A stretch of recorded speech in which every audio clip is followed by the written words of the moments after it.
бих могъл да ви спасил, но смърт.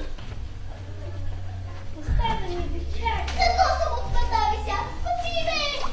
Искам аз да бъда добра. Твоята уста. И от смъртта в Фалкова за друга смърт била спасена тя. Щом в лапите му се видяла, тя глътнала с страх език, ала набира завняла и се измъкнала след. Аз съм победна. Ще ви спипа. Казал злият котара. Това е на... Кое ви това е сега? Да учите така, така ви няма да ти. Можехме да ви изям. Мишката се оправдала. Пияна съм била, когато съм ви обещала.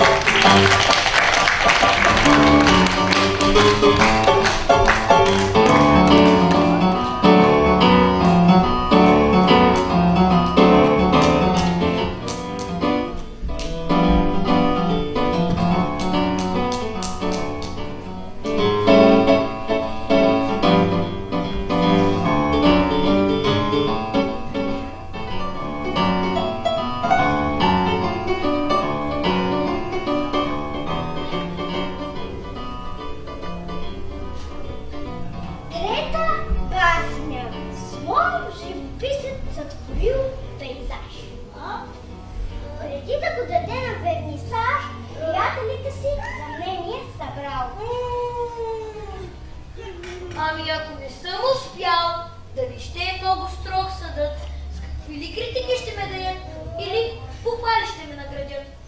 Картината художникът открил, един се приближил, друг се отдалечил.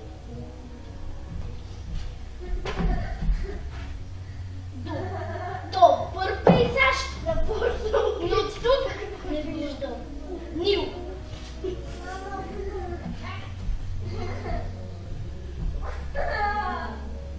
Пейзажът и без Нил си е въвред, но в него аз не виждам сняг и лед. Пустете, казал и обенът. Най-напред, къде другадината с цветя, далеч, по-важно от леда е тя.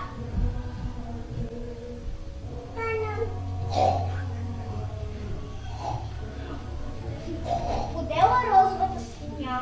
Всичко аз не държа на земя, сме съдена точка. Там е нужен живот и то голям. Слонът препоръките приел, когато четка в ръката взел, води и силен е пестил и на всичките приятели си угоди. Ето тук ще сложа сняг. А пък тук лед. Ето го и Нил, и жълът, и цветя, и даже ме.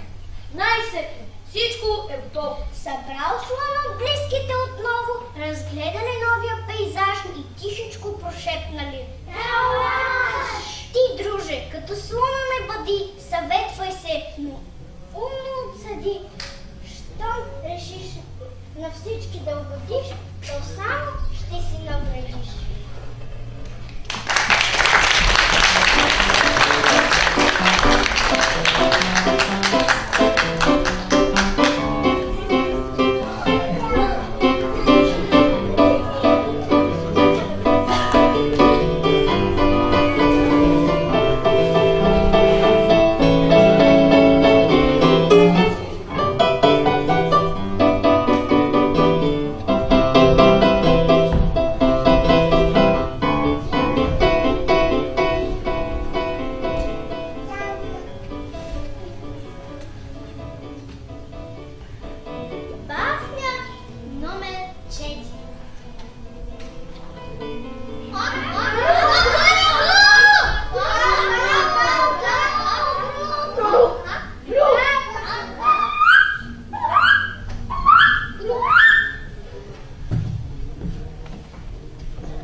вечерта ще дойде лиса, ще ни се замъкне тупката си зад стопора.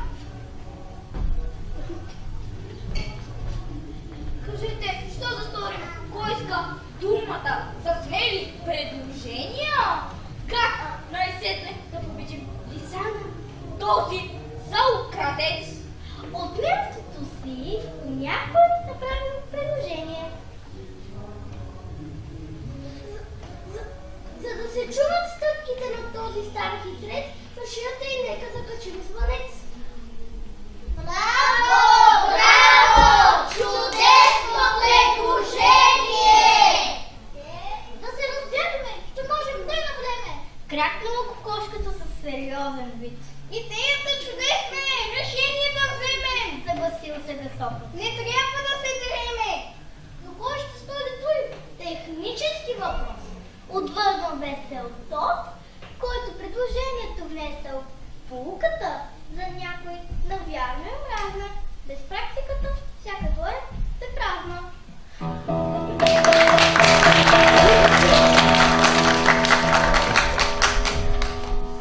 Тета Васня. Събудил се лъвът сърдит страхотно и страшния му отекнал вред, че не усетно някакво животно заглобо на опашната му етикета.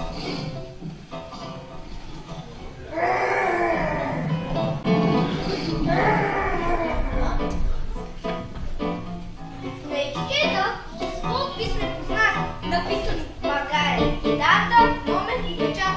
Зачудил се лъвът, що да прави? Да махна етикета?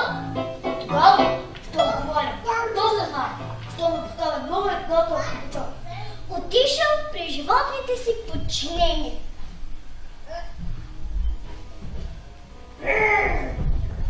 Аз лъв или не съм? Аз лъв ли съм или не съм? Кажете. Фактически си лъв, но юридически макар и си за жена. Какво магари съм, като се едно не ям? Аз лъв ли съм или не съм? Не знам. Външно да. Но ето има надпис градена.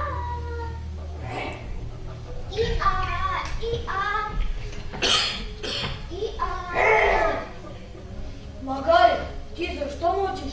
Аз лъв ли съм или не съм? Кажи, само не лъжи. Магарето пък дал отговор такъв. Магаре, още не, ала не си лъв. Лъвът напразно питал и се унижавал, но никой точен отговор не давал. Съчувствие намирал, вред поел, но никой етикета му не снел. Лъвът загубил вид и залинял, на този и на онзи давал път. Додето своя лъвски кът, веднъж като магаре изревал. И-а,